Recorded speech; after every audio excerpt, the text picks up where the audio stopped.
Hello friends, आज की video में आपका स्वागत है। आज की वीडियो में हम पब्लिक प्रोसिक्यूटर के बारे में जानेंगे। पब्लिक प्रोसिक्यूटर जो होता है सरकारी वकील होता है और इसे सरकार अपॉइंट करती है। जहाँ भी क्रिमिनल ऑफेंस होते हैं तो उसको कोर्ट में पेश करना इनका काम होता है। और जो भी विक्टिम होता है, मतलब जिसके अगेंस्ट में क्राइम हुआ है, तो उसकी तरफ से कोर्ट में एज ए वकील, एज एडवोकेट काम करते हैं। और जो भी विक्टिम होता है क्रिमिनल ऑफेंस का, उसे अलग से कोई वकील रखने की ज़रूरत नहीं होती। उसकी तरफ से सरकार पब्लिक प्रोसिक्यूटर अपॉइंट करते हैं जो उनके केस को कोर्ट में रखता है। क्रिमिनल ऑफेंस जो होता है ये क्राइम अगेंस्ट स्टेट होता है। ये सिर्फ विक्टिम तक सीमित नहीं होता है, ये against society as a whole माना जाता है। तो इसीलिए इसको पब्लिक रॉन्ग के रूप में देखा जाता है और स्टेट इसका जिम्मेदारी लेता है और पब्लिक प्रोसिक्यूटर इसके लिए अपॉइंट किए जाते हैं।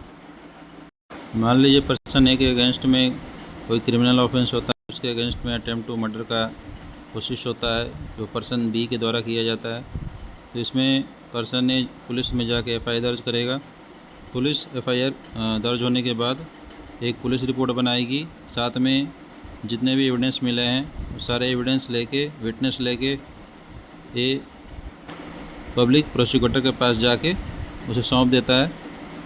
यहाँ से पब्लिक प्रोसिक्यूटर का काम शुरू हो जाता है। सारे विटनेसेस को उसको जांच करेगा कि ये सही है नहीं है, और उसके बाद एक कोर्ट में पेश होके पर्सन ए जो विक्टिम है उसके फेवर में कोर्ट में पेश होके उसका पक्ष रखेगा। और मान लीजिए पर्सन ए जो विक्टिम है उसे लगता है कि इसे सरकारी वकील अपॉइंट किया गया है वो मेरे केस लड़ने के लिए कैपेबल नहीं है, तो वो अपना एक प्राइवेट एडवोकेट अपॉइंट कर सकता है।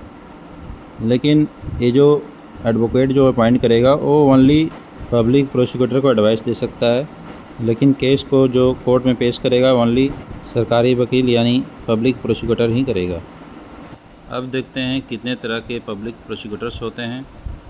पहला होता है पब्लिक प्रोसिक्यूटर या एडिशनल पब्लिक प्रोसिक्यूटर। ये सेक्शन 18 में दिया हुआ है भारतीय नागरिक सुरक्षा संहिता में।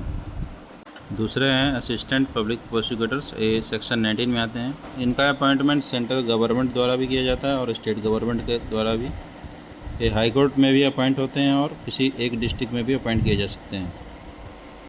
पब्लिक प्रोसिक्यूटर और एडिशनल पब्लिक प्रोसिक्यूटर के अपॉइंटमेंट के लिए district magistrate in consultation with session जज एक पैनल बनाएगा जिसमें कुछ पर्सन के नेम डाले जाते हैं जो एलिजिबल होते हैं to be appointed as public prosecutor और एडिशनल पब्लिक प्रोसिक्यूटर। तो इसी पैनल से स्टेट गवर्नमेंट चूज करती है कि किसे पब्लिक प्रोसिक्यूटर बनाना है और किसे एडिशनल पब्लिक प्रोसिक्यूटर बनाना है। अब इनकी एलिजिबिलिटी को देख लेते हैं। तो पहला है पब्लिक प्रोसिक्यूटर और एडिशनल पब्लिक प्रोसिक्यूटर। तो ये प्रैक्टिसिंग एडवोकेट होते हैं, not less than 7 years, minimum 7 साल का एज ए प्रैक्टिसिंग उनको एक्सपीरियंस होना चाहिए एडवोकेट के रूप में। दूसरा है स्पेशल पब्लिक प्रोसिक्यूटर। तो ये भी उनके समकक्षी होते हैं लेकिन किसी स्पेशल रीजन के लिए अपॉइंट किए जाते हैं सरकार के द्वारा। तो ये वो एडवोकेट अपॉइंट होते हैं जो मिनिमम 10 ईयर्स या उससे ज़्यादा एज ए एडवोकेट प्रैक्टिस कर चुके हैं।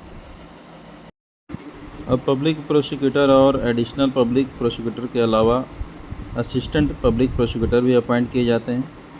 तो ये भी स्टेट गवर्नमेंट के द्वारा अपॉइंट किए जाते हैं, एक निश्चित संख्या में किए जाते हैं। तो मान लीजिए किसी पर्टिकुलर केस के लिए असिस्टेंट पब्लिक प्रोसिक्यूटर अवेलेबल नहीं है, तो इस केस में डिस्ट्रिक्ट मजिस्ट्रेट को पावर है कि किसी अन्य पर्सन को भी as a assistant public prosecutor appoint कर सकते हैं।